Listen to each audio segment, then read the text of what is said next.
تبيع. فكر اتعاطى استاذ. تعاطى وتبيع. بالضبط، اجيب كريستال، يعني ضروري الكريستال موجود، حتى لو مو ضروري اتعاطى بالضروري عندي. نعم استاذ، لان كانت حياتي ما تمشي اذا ما اتعاطى، يعني ما اعرف اطلع، ما اعرف اظل نايم بالفراش.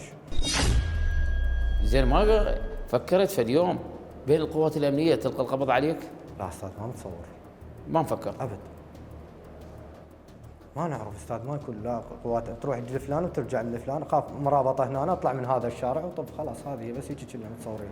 زين شنو الدوافع اللي خلتك تبيع؟ استاذ، هي دوافع ماديه ودوافع بنفس الوقت يعني معنويه، من نوع اني انت صرت ذكي، تذاكيت على العالم، يعني انت قمت ما تعطي فلوس، تاخذ من فلان تعطي لفلان ومطلع مالتك ببلاش، يعني هذا نوع يعني احنا كنا نحسه برا انه هو ذكاء. زين شنو طلع ببلاش؟ يعني شنو هذا؟ انت يا ولد تحكي وياه قال لك اطلع ببلاش. افهمك شلون استاذ، اوصل لك الفكره.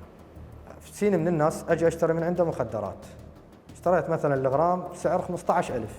زين ليش اخذت الغرام ب 15000؟ فد اخذت لي 50 غرام 100 غرام على 15000 مليون ونص. من اجي اريد اطلع ابيع الحين، ما ابيع الحين 100 غرام، ابيع الحين 80 غرام. ايش قد سعر ابيع ال 80 غرام؟ بنفس السعر اللي اشتريته مال 100، ايش راح تبقى عندي فائض؟ تبقى عندي 20 غرام اتعاطى به هسه.